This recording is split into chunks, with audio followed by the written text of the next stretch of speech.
sesi kali ini kita akan membahas mengenai pendahuluan dan sejarah pasar modal, terus fungsi dan manfaatnya, struktur pasar modal, perbedaan pasar modal dan pasar lainnya. Lalu terakhir adalah kita membahas produk pasar modal secara singkat aja.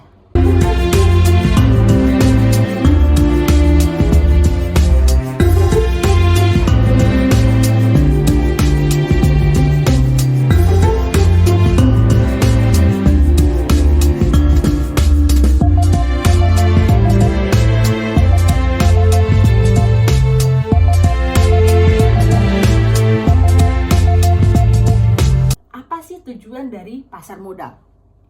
Yang pertama, itu ada alternatif pembiayaan selain perbankan. Kalau teman-teman udah pernah ngambil kartu kredit atau pernah lah dengar cerita teman-teman yang ngambil kartu kredit, pasti tahu bunga bank itu kan tinggi dan ribet dan susah, iya kan? Nah, karena dirasa aduh bunganya ketinggian, terus susah, ribet, mending aku nerbitin aja saham. Karena kalau saham kan tanggungan dari perusahaan itu cuma bagi dividen. Bagi-bagi dividen pun sebenarnya nggak wajib. Jadi kalau misalnya perusahaan untung, kalau dia bagi dividen ya suka-suka mereka. Kalau misalnya ternyata keuntungannya itu mau dikelola lagi, ya silahkan. Jadi dirasa saham itu lebih efektif, efisien, dan lebih murah daripada minjem di bank. Lalu tujuan yang kedua itu ada sumber pendanaan perusahaan atau pemerintah. Biasanya kalau perusahaan itu, ini boleh perusahaan swasta atau BUMN, dia tuh bisa menerbitkan saham. Sedangkan pemerintah itu nggak bisa yang namanya menerbitkan saham. Pemerintah itu cuma bisa menerbitkan surat utang atau obligasi. Yang sering kita dengar SBN, surat berharga negara, itu adalah obligasi pemerintah. Sukuk itu versi syariahnya. Walaupun obligasi sama sukuk itu berbeda ya. Nanti kita akan bahas lebih lanjut perbedaan obligasi dan sukuk di di sesi pendapatan tetap.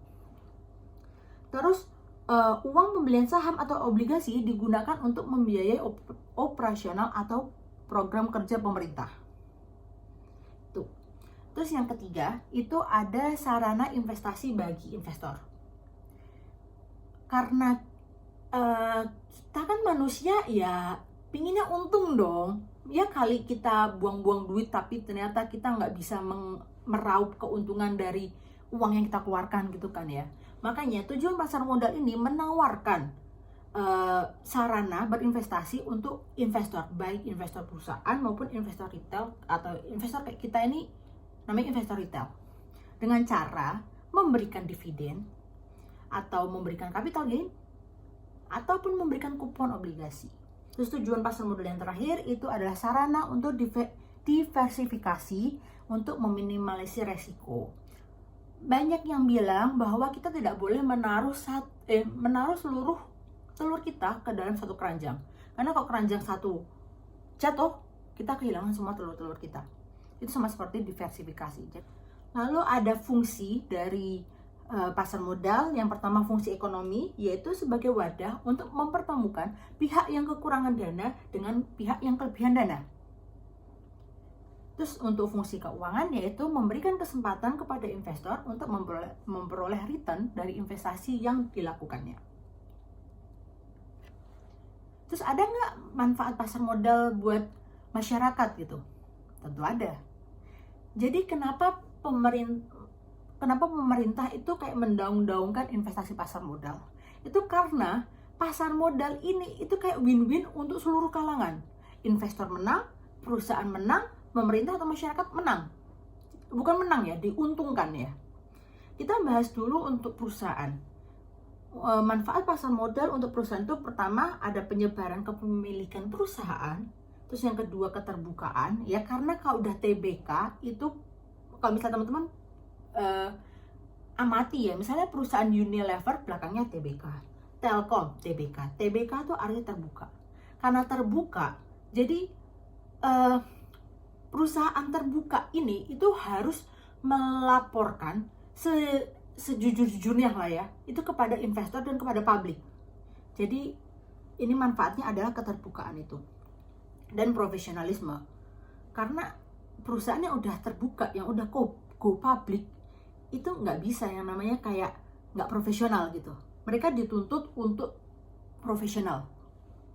Lalu untuk dari investor, tentu untuk wahana investasi dan diversifikasi aset dan meningkatkan kekayaan. Itu jelas investor, nggak usah ditanya lagi gitu kan ya. Lalu untuk manfaat dari pemerintah ataupun masyarakat, yang pertama, membuka lapangan pekerjaan. Let's say lah, kita bahas tentang Gojek.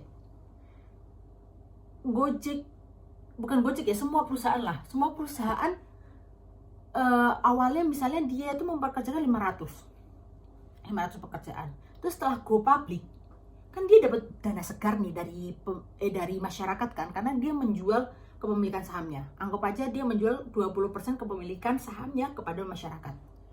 Dari 20% itu anggap aja perusahaan ini dapat, anggap aja ya Gojek itu dapat 100 miliar. Nah 100 miliar itu kan bisa buat ekspansi. Kalau misalnya perusahaan ekspansi, otomatis kan perusahaan membuka lapangan pekerjaan. Karena perusahaan membuka lapangan pekerjaan, berarti penganggurannya berkurang.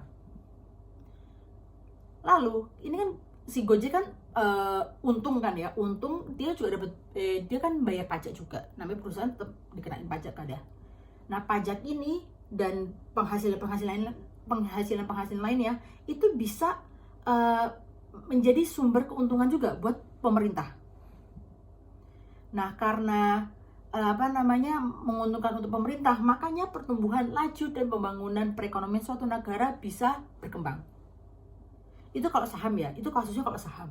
Kalau misalnya kasusnya surat utang, anggap aja yang gampang itu suku ya. Itu yang suku itu ada ST, suku tabungan ya, suku tabungan. Itu misalnya di situ kan dijelasin, ini mau diapain?